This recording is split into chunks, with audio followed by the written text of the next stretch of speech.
Pride, ଗର୍ବ ପ୍ରତି ସାବଧାନ ହୁଅ। ଯୋଉମାନେ ସାଧାରଣ ଦେଖିବେ, ଯୋଉମାନେ ନମ୍ର ନୁହନ୍ତି, ସେମାନେ ସବୁବେଳେ ଅନ୍ୟମାନଙ୍କୁ ଇମ୍ପ୍ରେସ କରିବାକୁ ଚାହିଁବେ ଯେ ଆମେ ହଉଛୁ ନମ୍ର। ସେମାନେ ନିଜର କେବେ ମିଷ୍ଟେକ୍ କୁ ଆଡମିଟ କରନ୍ତି, ବଡ ଦୁଃଖର ବିଷୟ। ଯୋଉମାନେ ନମ୍ର ହବା ପାଇଁକା ଶିଖନ୍ତି, ସେମାନେ ହିଁ ଜୀବନରେ ଶାନ୍ତିର ବିଶ୍ରାମ ପାଇପାରିବେ। ଆଉ ଥରେ ମୁଁ କହୁଛି, ଯୋଉମାନେ ନମ୍ର ନୁହନ୍ତି, ସେମାନଙ୍କୁ ଯଦି ତାଙ୍କର ଦୁର୍ବଳତାକୁ ଦେଖେଇ ଦିଆଯାଏ, ସେ କେବେ ମାନିବେ ନାହିଁ, ମାନନ୍ତି ନାହିଁ। ସେ ତମକୁ ଦୋଷ ଦେଖେଇବେ ଯେ ସେଟା ତମର ଦୋଷ।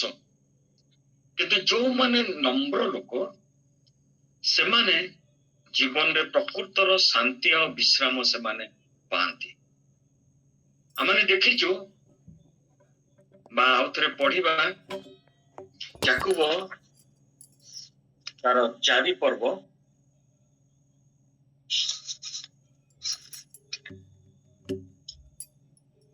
4, 5, 6 ମୁଁ ପଢି ଦଉଛି। ଜଗତର ମିତ୍ରତା ଈଶ୍ୱରଙ୍କର ଶତ୍ରୁତା, ଏହା କଣ ଜାଣ ନାହିଁ? ଅତଏବ ଯେ କେହି ଜଗତର ମିତ୍ର ହବାକୁ ଇଚ୍ଛା କରେ, ସେ ଆପଣାକୁ ଈଶ୍ୱରଙ୍କ ଶତ୍ରୁ ବୋଲି ପ୍ରତିପନ୍ନ କରେ। ନା ତୁମାନେ କଣ ଧର୍ମଶାସ୍ତ୍ରର ଏହି ବାକ୍ୟକୁ ବ୍ୟର୍ଥ ବୋଲି ମନେ କରୁଛ? ଯୋଉ ଆତ୍ମାକୁ ସେ ଆମମାନଙ୍କ ମଧ୍ୟରେ ବାସ କରିବା ପାଇଁ ଦେଇଅଛନ୍ତି, ସେ ଆମମାନଙ୍କୁ ସମ୍ପୂର୍ଣ୍ଣ ଅଧିକାର କରିବା ନିମନ୍ତେ ଏକାନ୍ତ କାମନା କରନ୍ତି। କିନ୍ତୁ ସେ ମଧ୍ୟ ଅଧିକ ଅନୁଗ୍ରହ ଦାନ କରନ୍ତି। ଏଣୁ ଉକ୍ତ ଅଛି, ଈଶ୍ୱର ଅହଂକାରୀ ମାନଙ୍କୁ ପ୍ରତିରୋଧ କରନ୍ତି। ଅହଂକାରୀ ମାନେ ହଉଛନ୍ତି ତାଙ୍କର ଶତ୍ରୁ, ବା ଗର୍ବୀ ମାନେ ହଉଛନ୍ତି ତାଙ୍କର ଶତ୍ରୁ। ସେ ସେମାନଙ୍କୁ ପ୍ରତିରୋଧ କରନ୍ତି, କିନ୍ତୁ ନମ୍ର ଲୋକମାନଙ୍କୁ ଅନୁଗ୍ରହ ଦାନ କରନ୍ତି। 10 ପଦ, ପ୍ରଭୁଙ୍କ ଛାମରେ ଆପଣା ଆପଣାକୁ ନତ କର, ତାହେଲେ ସେ ତୁମମାନଙ୍କୁ ଉନ୍ନତ କରିବେ।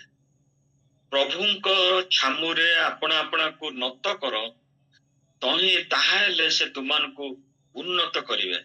ପ୍ରଥମ ପିତର 5 ପର୍ବର 5 ଆଉ 6, ସମସ୍ତେ ପରସ୍ପର ପ୍ରତି ନମ୍ରତା ରୂପ ବସ୍ତ୍ର ପରିଧାନ କର, କାରଣ ଈଶ୍ୱର ଅହଂକାରୀ ମାନଙ୍କୁ ପ୍ରତିରୋଧ କରି, ସେଇ ପ୍ରତିରୋଧ କଥା ଏଠି ପୁଣି ପିତର ବି ଲେଖୁଛନ୍ତି, ନମ୍ର ଲୋକମାନଙ୍କୁ ଅନୁଗ୍ରହ କରନ୍ତି।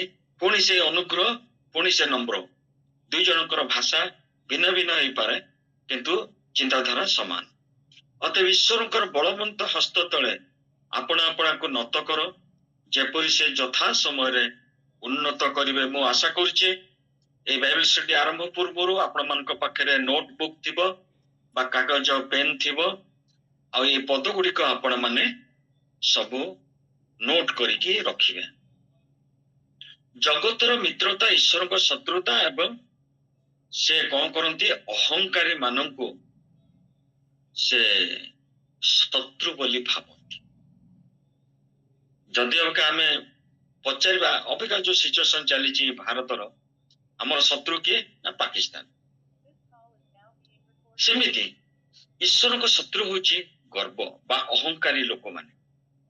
ଯଦି ଅହଂକାରୀ ଲୋକମାନେ ଈଶ୍ୱରଙ୍କ ଶତ୍ରୁ, ତେ ବର୍ତ୍ତମାନ ପ୍ରଶ୍ନ ଉଠୁଛି, ଆମର କି ପ୍ରକାର ପ୍ରସ୍ତୁତିର ଆବଶ୍ୟକ? ଆମର এই ଜଗତରେ ଯେତେ ପର୍ଯ୍ୟନ୍ତ ଆମେ ଅଛୁ, କି ପ୍ରକାର ପ୍ରସ୍ତୁତିର ଆବଶ୍ୟକ? ତା ପାଇଁକା ଗୋଟେ ଛୋଟ ପଦ ଦେଖିବା। ତା ଆପଣ ମାନେ ପାଇବେ ଲୁକ 12 ପର୍ବର 18ରୁ 20। ଲୁକ 12 ପର୍ବ 18ରୁ 20। ପୁଣି ସେ କହିଲା, ଏହା କରିବି, ମୋର ଅମାର ସବୁ ଭାଙ୍ଗି ବଡ ବଡ କରି ତୋଳିବି, ସେ ସବୁରେ ମୋର ଶସ୍ୟ ଦ୍ରବ୍ୟ ସବୁ ସଂଗ୍ରହ କରିବି। ପୁଣି ମୋର ପ୍ରାଣକୁ କହିବି, ଅନେକ ବର୍ଷ ନିମନ୍ତେ ତୋର ବହୁତ ଦ୍ରବ୍ୟ ସଞ୍ଚିତ ଅଛି, ବିଶ୍ରାମ କର, ଭୋଜନ କର, ଆମୋଦ କର। ବିଶ୍ରାମ କର, ଭୋଜନ କର, ଆମୋଦ କର। 20, ରେ ନିର୍ବୋଧ, ଆଜି ରାତିରେ ତୋର ପ୍ରାଣ ତୋଠାରୁ ନିଆଯିବ।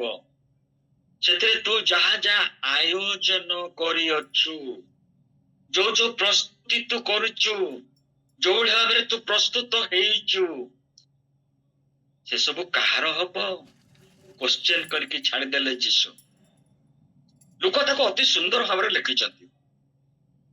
ଲୋକ ଯୀଶୁଙ୍କର ଶିଷ୍ୟ ନଥିଲେ, କିନ୍ତୁ ଅତି ସୁନ୍ଦର ଭାବରେ ସେ ଅନ୍ୟ ଶିଷ୍ୟମାନଙ୍କ ପାଖରୁ ସବୁ ଶୁଣି ଶୁଣି ଶୁଣି ଶୁଣି ଅତି ନିଖୁନ୍ତ ଭାବରେ ସେ ଲେଖିଛନ୍ତି। ଆଉ ଶେଷକୁ ଆରମ୍ଭ କହିଛନ୍ତି, ସେହି ସବୁ କାହାର ହେବ?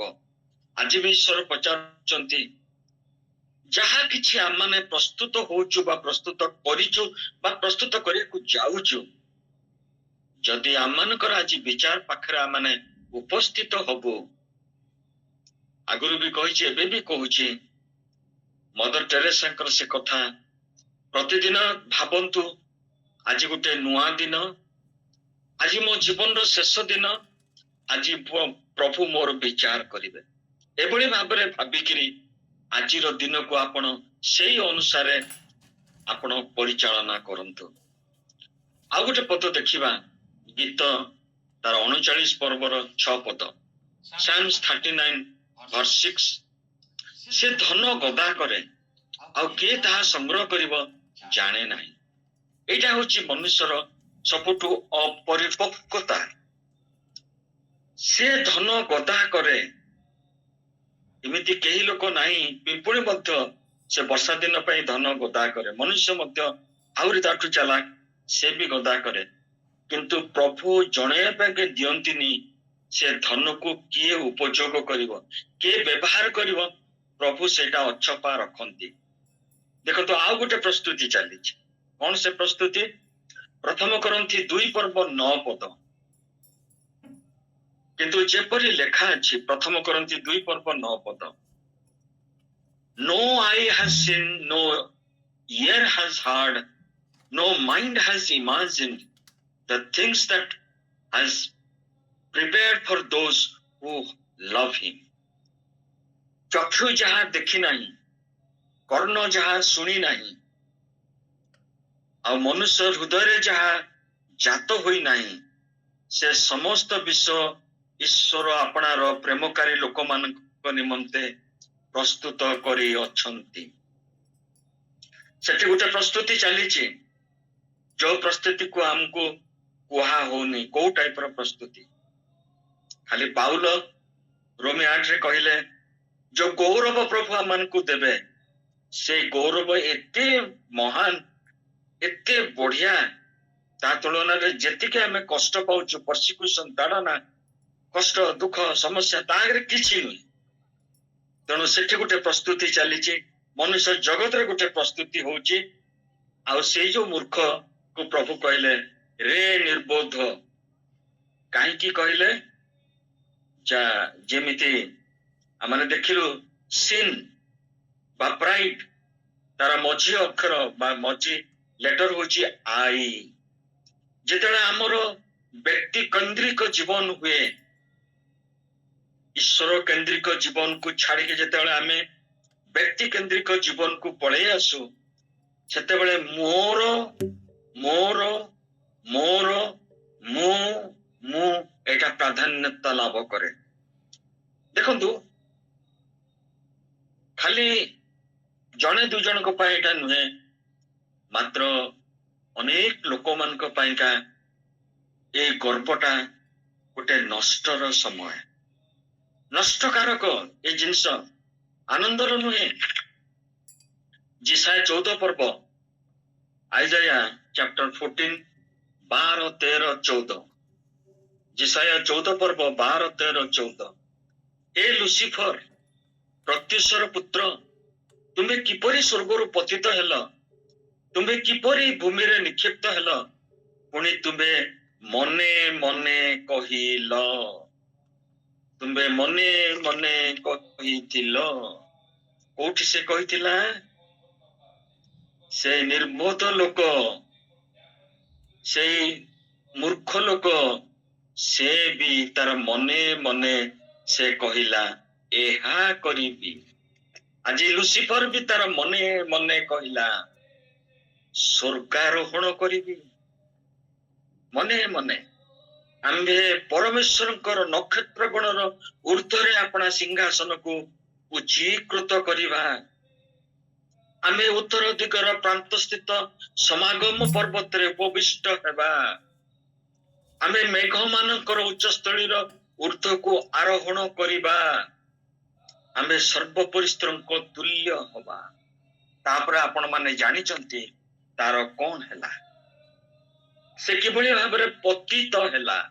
ସେଇଥିପାଇଁ ଆରମ୍ଭ କରାହଉଛି ଯେଶାୟା 14:12, ହେ ଲୁସିଫର, ହେ ପ୍ରତ୍ୟୁଷର ପୁତ୍ର, ତୁମେ କିପରି ସ୍ୱର୍ଗରୁ ପତିତ ହେଲ, ତୁମେ କିପରି ଭୂମିରେ ନିକ୍ଷିପ୍ତ ହେଲ। ଯୋଉଠି ମୁଁ ଆସେ ସେଠି ଗର୍ବ ଆସେ। କୀଟୋପଦେଶ 16 ତାର 5 ଆଉ 18 ପଢିବା। ହିତୋପଦେଶ 16 ପର୍ବର 5, Proverbs 16 verse 5 and 18। ମନରେ ଗର୍ବୀ ପ୍ରତ୍ୟେକ ଲୋକ ସଦାପ୍ରଭୁଙ୍କ ଠାରେ ଘୃଣିତ, ହାତ ଧରାଧରି ହେଲେ ସେ ଅଦଣ୍ଡିତ ନୋହିବ। 18 ପଦ, ଅହଙ୍କାର ସର୍ବନାଶର ସମ୍ମୁଖରେ ଥାଏ, ପୁଣି ଦାମ୍ଭିକର ମନ ପତନର ସମ୍ମୁଖରେ ଥାଏ। Pride comes before destruction। ଗୋଟେ କେସ୍ ଷ୍ଟଡି ନବା, ଯେହେତୁ ଏଟା ବାଇବଲ ଷ୍ଟଡି, ଗୋଟେ କେସ୍ ଷ୍ଟଡି ନବା। ପ୍ରଥମଟି ନବା ଦ୍ୱିତୀୟ ବଂଶାବଳୀ ତାର 33 ପର୍ବ 1-2। ସେ କେସ୍ଟା ହଉଛି ଗୋଟେ ଜିହୁଦାର ରାଜା, ତାଙ୍କ ନାଁ ହଉଛି ମନସ୍ସି। ତାଙ୍କ ବାପା ଥିଲେ ହିଜକିୟ। ହିଜକିୟ ବିଷୟରେ ବହୁତ ସରମନ ଦିଆଯାଏ, ବହୁତ ପାଷ୍ଟର ପ୍ରଚାରକ ମାନେ। ହିଜକିୟଙ୍କର ପ୍ରାର୍ଥନା ବହୁତ ଇମ୍ପୋର୍ଟାଣ୍ଟ। ହିଜକିୟ କେମିତି ପ୍ରଭୁଙ୍କ ପାଖରୁ ଶରଣ ପଶିଲେ, ପ୍ରଭୁ ତାଙ୍କ ପାଇଁ କେମିତି କାର୍ଯ୍ୟ କଲେ, ବହୁତ ବିଷୟ। କିନ୍ତୁ ଏଇ ଯୋଉ ମନସ୍ସି 12 ବର୍ଷ ବୟସରେ ସେ ରାଜା ହେଲେ। ମୁଁ ଟିକେ ଆପଣମାନଙ୍କ ସାହାଯ୍ୟ ଚାହିଁବି। ଦ୍ୱିତୀୟ ବଂଶାବଳୀ 33 ପର୍ବର 1 ଆଉ 2 ଜଣେ କିଏ ପଢିଦେବେ। ଦ୍ୱିତୀୟ ବଂଶାବଳୀ 33 ପର୍ବର 1 ଆଉ 2।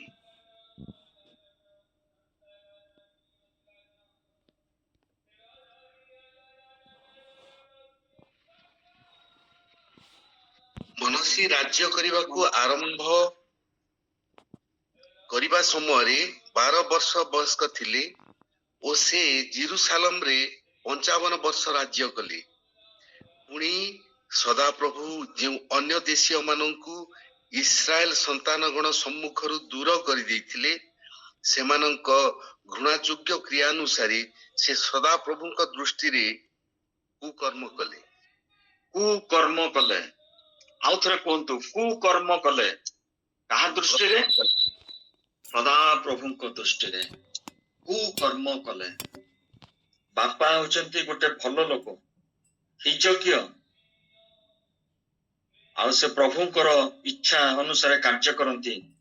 କିନ୍ତୁ ପିଲା କଣ ହେଲା ନା ସଦାପ୍ରଭୁଙ୍କ ଦୃଷ୍ଟିରେ କୁକର୍ମ କଲେ। କିନ୍ତୁ କେତେ ବର୍ଷ ରାଜତ୍ୱ କଲେ ସେ ଜାଣିଛନ୍ତି ଆପଣ? 55 ବର୍ଷ ସେ ରାଜତ୍ୱ କଲେ।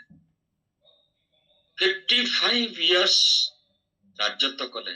ତାଙ୍କ ଜୀବନର ଗୋଟେ ସୁନ୍ଦର ବିଷୟ ଦେଖିବା। ସେ ବିଷୟଟି ହଉଛି ସବୁ କୁକର୍ମ ତାଙ୍କର।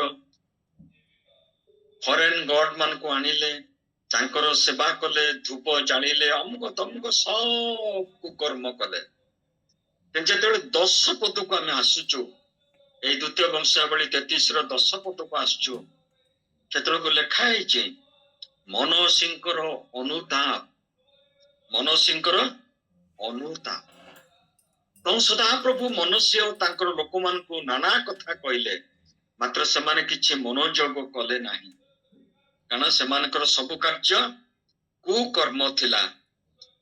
ଯେହେତୁ ସଦାପ୍ରଭୁ ସେମାନଙ୍କ ପ୍ରତିକୂଳରେ ଅସୁରୀୟ ରାଜାର ସେନାପତିଙ୍କୁ ଆଣିଲେ, ତହିଁରେ ସେମାନେ ମନସ୍ସିକୁ ବେଡିରେ ଧରି ଶିକୁଳିରେ ବାନ୍ଧି ବାବିଲକୁ ନେଇଗଲେ।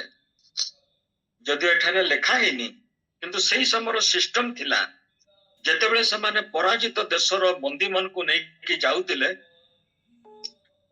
ए देखंतु मो नाक भितर हाथ पुरेछि एपटे हाथ पुरेछि गोटे कंटाटा एपटो गळिकिरी सेपटो गळिकिरी तातरे जंजीर लगा हैकिरी ताको आउ जणे धरथिबो ताको सारा सिस्टम थिला पराजित बंदी मानकर नाकरे से कंटा लगेकिरी तातरे जंजीर लगेकिरी से नेबे एही अवस्था रे से जतरे ताको बाबिलो को निया जाउथिला 11 पद 12 पद पुणी से दुख रे थिला बेले सदा प्रभु अपना परमेश्वरंकर अन्वेषण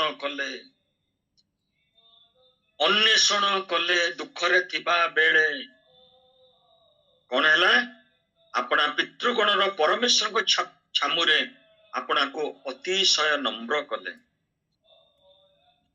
और से ताहांको 13 और से ताहांको निकटे प्रार्थना करते से तांको प्रति प्रसन्न हेले और तांकर निवेदन सुनी तांको पुनर्बार तांकर वाक्य राज्य जेरुसलेम को आनिले सेते बेले मनुष्य जानिले जे सदा प्रभु परमेश्वर अटंती आगुर से जानी पारु नथिले जेतेले सिकुड़ी लागिला बेड़ी लागिला कंटा दिया है कि तांको टणा गला से सेतेले परमेश्वर पाखरे नम्र हेले देखंतु जीवन सारा को क्रिया कले किंतु जेते बेले तांकर कष्ट आसिला जेते बेले से असुर्य राजार सेनापति आसी तांको नै कि गला सेतेले 12 पदर लिखा होची से दुख रे थिबा बेले अपना परमेश्वर को अन्वेषण कले अपना पितृगणर परमेश्वर को छामुरे अपना को अतिशय नम्र कले आज हमर आरंभ होईची ईश्वर अहंकारी मान को विरोध करंती आउ नम्र लोक को अनुग्रह प्रदान करंती एटा गोटे केस सेकंड केस स्टडी करिबा आउ सेटा आपण माने पाइबे उसिय राजा सेटा पाइबे सेही द्वितीय वंशावली 26 रे उसिय राजा ओह ब्यूटीफुल अंकर कार्यकलाप सब देखिए ब्यूटीफुल 26 एथिउतारे जिहुतार लोक समस्ते 16 वर्ष वयस्क उसिय को नहीं तांकर पिता अमित सिंहकर पदरे तांको राजा कले अमित सिंह पदरे तांको राजा कले राजा आपण पितृगण सहित शयन कला उतरे उसिय एक एलथ नगर दृढ़ करी ता पुनर्बार जिहुदार अधीन को आनिले 16 वर्षर पिला ता भितरे केते जिल अछि जो नगर तांको हातरु पळी थिला ताकू से पुणी फेरी की आनिले तांको अधीन को आनिले उसिय राज्य करिया को आरंभ करिया समय 16 वर्ष होइतिले से जेरुसलेम रे 52 वर्ष राज्य कले तापर हमें देखु छु चारे पुणी से अपना पिता अमित सिंह समस्त क्रिया अनुसार सदा प्रभु को दृष्टि रे यथार्थ कर्म कले सदा प्रभु को दृष्टि रे को क्रिया करिथिले किए उसिय सॉरी आगुरु हमें सुनलु कहा विषय रे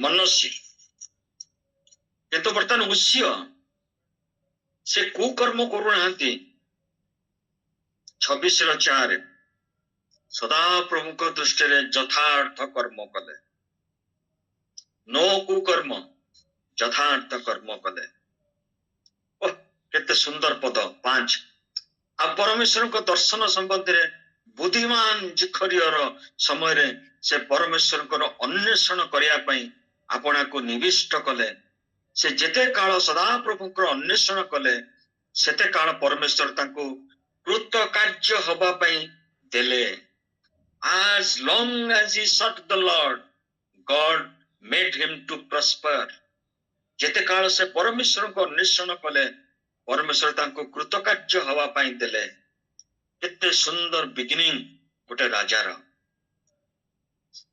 से जाई पलस्टिया मान को प्रतिकूल रे युद्ध कले गाथ नगर प्राचीर ଜବନିର ପ୍ରାଚୀର ଅସ୍ତୋଦର ପ୍ରାଚୀର ଭାଙ୍ଗି ପକାଇଲେ।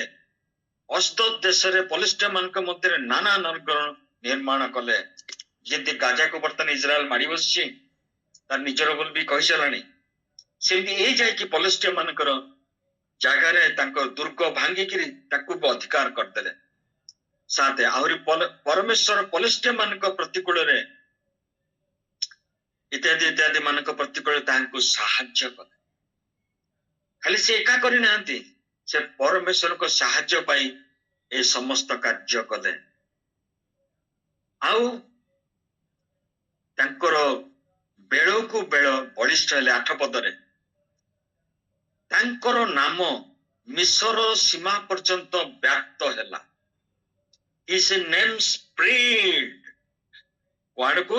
ମିଶରର ସୀମା ପର୍ଯ୍ୟନ୍ତ ବ୍ୟାପ୍ତ ହେଲା। ଆଉ ବେଳକୁ ବେଳ ସେ ବଳିଷ୍ଠ ହେଲେ। ଯେତେ ସମୟ ସେ ଅନ୍ୱେଷଣ କଲେ, କୃତକାର୍ଯ୍ୟ ହେଲେ, ବେଳକୁ ବେଳ ନା ବଢିଲା, ଆଉ ସେ ବଳିଷ୍ଠ ହେଲେ। ତାଙ୍କର ବହୁତ ପଶୁ ଥିଲା। 10 ପଦ, ଅନେକ କୂପ ଖୋଳିଲେ, ପର୍ବତରେ ଫଳ ଗଛ ସବୁ ଲଗେଇଲେ, ଦ୍ରାକ୍ଷା ଲତା ସବୁ ସେ ସ୍ଥାପନ ଲଗେଇଲେ। କୃଷକଗଣକୁ ସେ ରଖିଲେ ଜଗା ରକ୍ଷା କରିବା ପାଇଁକା, କାରଣ ସେ କୃଷି ପ୍ରିୟ ଥିଲେ। 10 ପଦ, ସେ କୃଷି ପ୍ରିୟ ଥିଲେ। ଉସିୟଙ୍କର ତାପରେ 11, 12, 13 ଆମେ ଦେଖୁଛୁ ତାଙ୍କର ସାମରିକ ଷ୍ଟ୍ରେନ୍ଥ। ଏତେ ସବୁ ପଢିବାକୁ ସମୟ ହବନି, ମୁଁ ଅଳ୍ପରେ ପଢି ଦଉଛି। ତାଙ୍କର ପ୍ରଧାନ ମହାବିକ୍ରମଶାଳୀ ଲୋକଙ୍କର ସମୁଦାୟ ସଂଖ୍ୟା 2600 ଥିଲା। ସେମାନଙ୍କର ହସ୍ତରେ ଥିଲା 3,07,500 ଟ୍ରେନ୍ଡ ସୋଲଜର, ଶିକ୍ଷିତ ସୈନ୍ୟ। ଏମାନେ ଶତ୍ରୁ ମାନଙ୍କ ବିରୁଦ୍ଧରେ ରାଜାଙ୍କର ସାହାଯ୍ୟ ନିମନ୍ତେ ଅତି ପରାକ୍ରମରେ ଯୁଦ୍ଧ କରୁଥିଲେ। ତାଙ୍କର କେତେ ଜ୍ଞାନ ଥିଲା ଦେଖନ୍ତୁ।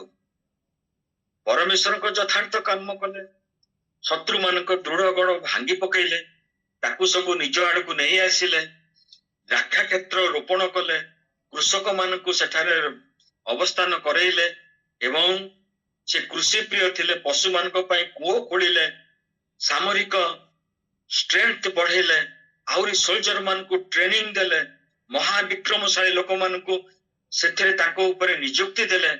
କେତେ କଥା ନ କଲେ ସେ।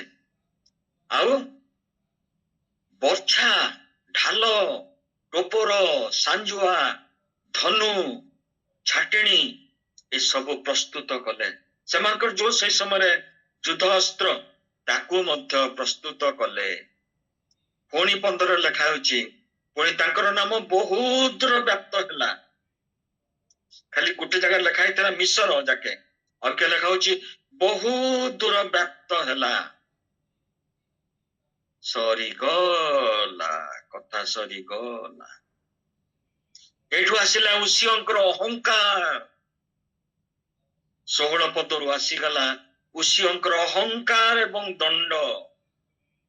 କେତେ ସୁନ୍ଦର ବିଗିନିଂ ଆରମ୍ଭ କରିଥିଲେ, କେତେ ସୁନ୍ଦର ରାଜା ଥିଲେ, ଈଶ୍ୱରଙ୍କୁ ଅନ୍ୱେଷଣ କରୁଥିଲେ, ଶତ୍ରୁ ମାନଙ୍କର ଦଗରକୁ ଜୟ କରିକି ନିଜ ଆଡକୁ ଆଣୁଥିଲେ, ସାମରିକ ବିଶାରଦ ଥିଲେ, ସୈନ୍ୟ ମାନଙ୍କୁ ତାଲିମ ଦେଇଥିଲେ। କିନ୍ତୁ ଆସିଗଲା ଅହଙ୍କାର।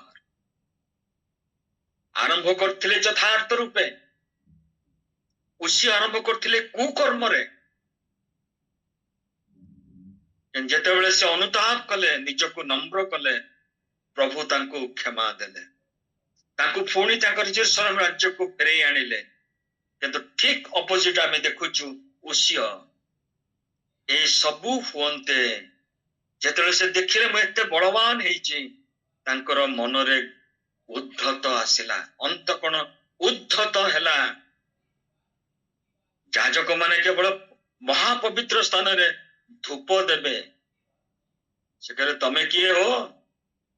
ଏ ଯାଜକ ମାନେ, ତମେ କିଏ ହୋ? ମୁଁ ରାଜା। ଜାଣିପାରୁନ ମୁଁ କେତେ ବଳବାନ? ମୁଁ କାହିଁ ଦେବିନି? ଆଜ୍ଞା ସେ କାମ କରନ୍ତୁନି ଆଜ୍ଞା। କେତେ ନେହୁରା ନେପୁରା ହେଇକିରି ସେମାନେ ପାଟି କରିଛନ୍ତି। 80 ଜଣ ଯାଜକ ତାଙ୍କ ପଛେ ପଛେ ଗଲେ। ଆଉ ଯେ କହୁଛନ୍ତି 18 ପଦରେ ନିବାରଣ କରି କହୁଛନ୍ତି, ହେ ଉସିୟ, ସଦାପ୍ରଭୁଙ୍କ ଉଦ୍ଦେଶ୍ୟରେ ଧୂପ ଜଳାଇବା ପାଇଁ ଆପଣଙ୍କର ଅଧିକାର ନାହିଁ। ଆପଣ କାହିଁକି ମାଡି ଯାଉଛନ୍ତି? କଣ ପାଇଁ ପଳଉଛନ୍ତି? କାରଣ ଯାଜକ ମାନଙ୍କ କର୍ମ, ଆପଣ କାହିଁକି ଯାଉଛନ୍ତି?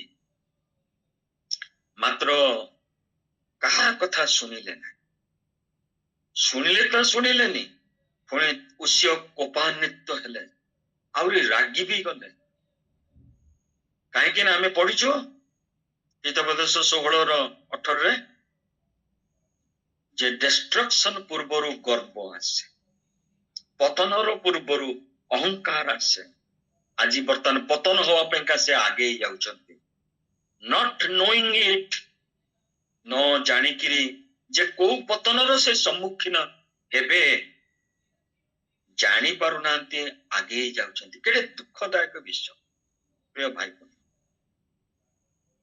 ଜୀବନର ଆରମ୍ଭ କଲେ ଉତ୍ତମ କର୍ମରେ, ପ୍ରଭୁଙ୍କର ସନ୍ତୁଷ୍ଟ ଭାଜନ ହେଲେ, ଅନ୍ୱେଷଣ କଲେ, ପ୍ରଭୁ ତାଙ୍କୁ ସଫଳତା ଦେଲେ, ବଳବାନ ହେଲେ। ତାହାପରେ ଅନ୍ତକଣ ଭିତରେ ପଶିଲା ଆଉ ସେ ଅହଙ୍କାର, ଆଉ ସେ ଉଦ୍ଧତ ହେଲେ। ଉଦ୍ଧତ କିଭଳି ହେଲେ? ଯୋଉ କାମ ଯାଜକ ମାନେ କରିବା କଥା ସେ ନିଜେ ଗଲେ ଧୂପ ଦବା ପାଇଁ। 80 ଜଣ ଯାଜକ ମନା କରୁଛନ୍ତି, ହେ ଉସିୟ ରାଜା, ସେଭଳି କରନ୍ତୁ ନାହିଁ, ଆପଣ କରିପାରିବେ ନାହିଁ, ଆପଣଙ୍କୁ ପ୍ରଭୁ ସେ ଅଧିକାର ଦେଇନାହାନ୍ତି। ଅନ୍ୟାନ୍ୟ ସିନା ଅଧିକାର ଦେଲେ, ମହାବିକ୍ରମଶାଳୀ କଲେ, ବହୁତ ଉନ୍ନତି ଦେଲେ, ସଫଳତା ଦେଲେ, କିନ୍ତୁ ଏଇଟା ଦେଇନାହାନ୍ତି। ଶୁଣିଲେନି। 19 ଉସିୟ କୋପାନ୍ୱିତ ହେଲେ। ଧୂପ ଜଳେଇବା ନିମନ୍ତେ ତାଙ୍କ ହସ୍ତରେ ଧୂପାଚି ଥିଲା। ପୁଣି ସେ ଯାଜକ ମାନଙ୍କ ପ୍ରତି କୋପାନ୍ୱିତ ଥାଉ ଥାଉ ସଦାପ୍ରଭୁଙ୍କ ଗୃହରେ ଯାଜକ ମାନଙ୍କ ସାକ୍ଷାତରେ ଧୂପବେଦୀ ନିକଟରେ ଯେମିତି ପ୍ରବେଶ କରିଛନ୍ତି, କପାଳରେ କୁଷ୍ଠ ରୋଗ ଆସିଗଲା। କେତେ ଦିନ ପାଇଁ ଆସିଲା? କେତେ ସମୟ ପାଇଁ ଆସିଲା? ମୋଶାଙ୍କର ଭଉଣୀ ମରିୟମଙ୍କର କୁଷ୍ଠ ରୋଗ ଆସିଥିଲା। ମୋଶା ଯେତେବେଳେ ପ୍ରଭୁଙ୍କୁ ଅନୁରୋଧ କଲେ, ପ୍ରଭୁ କିଛି ଦିନ ପରେ ବା କିଛି ମାସ ପରେ, ମୁଁ ଜାଣିନି, ତାଙ୍କର କୁଷ୍ଠ ରୋଗକୁ ନିବାରଣ କଲେ। ତାଙ୍କ କୁଷ୍ଠ ରୋଗ କେତେ ଦିନ ରହିଲା? 23 ପଦ ପଢନ୍ତୁ। ମରିବା ପର୍ଯ୍ୟନ୍ତ ସେ କୁଷ୍ଠି ହେଇକି ରହିଲେ। ଖାଲି କୁଷ୍ଠି ହେଇକି ରହିଲେ ତାହା ନାହିଁ। 21 ତାଙ୍କୁ ପୃଥକ ଗୃହରେ ରଖାଗଲା। ସଦାପ୍ରଭୁଙ୍କ ଗୃହରୁ ଉଚ୍ଛିନ୍ନ ହେଲେ। ଦେଶର ଲୋକମାନଙ୍କର ବିଚାର କଲେ ତାଙ୍କ ପୁଅ ଯୋଥମ। ଏଇଠି ରଖିବା, ସମୟ ହେଇଗଲାଣି। 2ଟା କେସ୍ ଷ୍ଟଡି ଆମେ କଲୁ। ଗୋଟେ ମନସୀ ଆରମ୍ଭ କଲେ କୁକ୍ରିୟାରେ, କିନ୍ତୁ ଯେତେବେଳେ ନମ୍ର କଲେ, ପ୍ରଭୁ ତାଙ୍କୁ କ୍ଷମା ଦେଲେ, ପୁଣି ତାଙ୍କୁ ସେଇ ଜେରୁସାଲେମ ରାଜ୍ୟକୁ ଫେରେଇ ଆଣିଲେ। ଏଠି ଉସିୟ ରାଜା ଆରମ୍ଭ କଲେ ଭଲରେ, ବିଗିନିଂ ୱାଜ ଗୁଡ୍, କିନ୍ତୁ ଶେଷ କଲେ ଦୁଃଖଦାୟକ ବିଷୟ। ଜୀବନର ଶେଷ ପର୍ଯ୍ୟନ୍ତ କୁଷ୍ଠି ହେଇକି ରହିଲେ। ଆମେ ସବୁବେଳେ ଭାବୁ, ଗୋଟେ ମନରେ ମୋର ବି ଥାଏ, ଆମର এই ଧର୍ମକର୍ମ ସାଧନ କରୁଛୁ, ପ୍ରଭୁଙ୍କ ସେବା କରୁଛୁ, ଯାହା କିଛି କରୁଛୁ, ଏଇଥିପାଇଁ କରୁଛୁ ଯେ ଆମେ ଅନନ୍ତ ଜୀବନର ଅଧିକାରୀ, ଆମେ ଉତ୍ତରାଧିକାରୀ ପରୀକ୍ଷା ଈଶ୍ୱରଙ୍କ ସହିତ, ତାଙ୍କ ସହିତ ବାସ କରିବା। କିନ୍ତୁ କେବେ ଆମେ ଚିନ୍ତା କରିଛୁ ସେ ପଦ କହିକି ଆମେ ଶେଷ କାର୍ଯ୍ୟ କରିବା? ପ୍ରକାଶିତ ବାକ୍ୟ ତାର 22 ପର୍ବର 12 ପଦ ଆଉ ଥରେ ପଢିଦିଅନ୍ତୁ ମୋ ପାଇଁ, ଜଣେ କିଏ ସାହାଯ୍ୟ କରନ୍ତୁ। ପ୍ରକାଶିତ ବାକ୍ୟ 22 ପର୍ବର 12 ପଦ ପଢିକି ଆମେ ଶେଷ କରିବା। ଦେଖ ଆମେ ଶୀଘ୍ର ଆସୁଅଛୁ, ପ୍ରତ୍ୟେକ ଲୋକକୁ ତାହାର କର୍ମାନୁସାରେ ଫଳ ଦବାକୁ ଆମର ପୁରସ୍କାର ଆମ ସଙ୍ଗରେ ଅଛି। ୟେସ୍, ପ୍ରତି ଲୋକ ପୁରସ୍କାର ପାଇବ। ଯୋଉ ସେବା କାର୍ଯ୍ୟ ଆଜି ଆମେ କରୁଛୁ, ପ୍ରଭୁଙ୍କ ପାଖରେ ଆମର ପୁରସ୍କାର ଅଛି। ସେ ଯେତେବେଳେ ଆସିବେ ସେ ପୁରସ୍କାର ପ୍ରତ୍ୟେକ ଲୋକ ପାଇଁକା ନେଇକି ଆସିବେ। ପ୍ରତ୍ୟେକ ଲୋକ ପାଇଁ ପୁରସ୍କାର ନେଇକି ଆସିବେ। ଆମେ ଯୋଉ ସେବା କାର୍ଯ୍ୟ ଆଜି କରୁଛୁ ନମ୍ରତାର ସହିତ କରିବା। ଅନ୍ୟକୁ ହମ୍ବଲ କରିବାକୁ ଦିଆହେଇନି ଆମକୁ, ଆମେ ନିଜେ ହମ୍ବଲ ହବା। ନମ୍ର ଅନ୍ତଃକରଣ ଈଶ୍ୱରଙ୍କ ପାଖରୁ ଆମେ ଆହୁରି ଗ୍ରେସ୍ ପାଇବା। ଆମେ ଦେଖିଲୁ ସେ ନିର୍ବୋଧ ଲୋକ, ସେ ସଞ୍ଚୟ କରିଥିଲା, କିନ୍ତୁ ଆଜି ପ୍ରଭୁ ଆମ ପାଇଁକା ପ୍ରସ୍ତୁତ କରିଛନ୍ତି, ସଞ୍ଚୟ କରିଛନ୍ତି, ଯାହା ଚକ୍ଷୁ କେବେ ଦେଖିନାହିଁ, କର୍ଣ୍ଣ କେବେ ଶୁଣି ନାହିଁ, ମନୁଷ୍ୟ ମନରେ ଯାହା ପ୍ରବେଶ କରିନାହିଁ, ଆପଣା ପ୍ରେମକାରୀ ମାନଙ୍କ ପାଇଁ ସେ ସଞ୍ଚୟ କରିଛନ୍ତି। ସେ ସଞ୍ଚୟ କଣ? ସେଇ ସଞ୍ଚୟ, ସେଇ ରିୱାର୍ଡ କୁ ସେ ନେଇକି ଆସୁଛନ୍ତି। ପ୍ରିୟ ଭାଇ ଭଉଣୀ ମାନେ, ଖୁସି ହବା, ପ୍ରଭୁଙ୍କ ପାଖରେ ପ୍ରାର୍ଥନା କରିବା, ଚେଷ୍ଟା କରିବା, ଜୀବନର ଶେଷ ପର୍ଯ୍ୟନ୍ତ ଆମମାନେ ବିଶ୍ୱସ୍ତ ରହିବା, ପ୍ରଭୁଙ୍କ ପ୍ରତି ବିଶ୍ୱସ୍ତ ରହିବା, ନମ୍ରତାରେ ଜୀବନ କାଟିବା। ପ୍ରଭୁଙ୍କ ଗ୍ରେସ୍ ପାଇକି ଆଜି ଆମେ ପରିତ୍ରାଣ ପାଇଛୁ, ନିଜର ଧର୍ମ କର୍ମ କିଛି ନାହିଁ। ସେଥିପାଇଁକା ଗୋଟେ ସୁନ୍ଦର ବାକ୍ୟ ପାଉଲ କହନ୍ତି, ମତେ ଏତେ ଭଲ ଲାଗିଲା ସେ ବାକ୍ୟଟା, ତାକୁ ପଢିବା ଆଉ ଶେଷ କରିବା। ପ୍ରଥମ କରନ୍ତି 4 ପର୍ବ 7 ପଦ। କାରଣ କିଏ ତୁମକୁ ଶ୍ରେଷ୍ଠ କରିଅଛି, ଆଉ ଯାହା ତୁମେ ଦାନ ସ୍ୱରୂପେ ପାଇନାହ, ଏପରି ତୁମର କଣ ଅଛି? କାହିଁକି ଗର୍ବ କରୁଛ? କଣଟା ତମର ଅଛି ଯେ ତମେ ପରମେଶ୍ୱର ପାଖରୁ ପାଇନାହ, ଆଉ ତାକୁ ପାଇକି କାହିଁକି ଗର୍ବ କରୁଛ? ଏପରି ତୁମର କଣ ଅଛି? କିନ୍ତୁ ଯଦି ତାହା ଦାନ ସ୍ୱରୂପେ ପାଇଅଛ, ତାହା ଦାନ ସ୍ୱରୂପେ ପାଇନଥିଲା ପରି କାହିଁକି ଗର୍ବ କରୁଅଛ? ପ୍ରେଜ୍ ଦ ଲର୍ଡ। ପ୍ରଭୁ ଆମ ପ୍ରତ୍ୟେକଙ୍କୁ ଆଶୀର୍ବାଦ କରନ୍ତୁ। ପାଉଲଙ୍କ ପରି କହିବା, ଯଦି ଆମେ ଗର୍ବ କରିବା ତାଙ୍କ କୃଷରେ ଗର୍ବ କରିବା। ପ୍ରଭୁ ଆମ ପ୍ରତ୍ୟେକଙ୍କୁ ଆଶୀର୍ବାଦ କରନ୍ତୁ। এই ସଂକ୍ଷିପ୍ତ ଚିନ୍ତା ଉପରେ ଆଶୀର୍ବାଦ। ଆମେନ୍। Amen. Amen. Amen. Praise the Lord.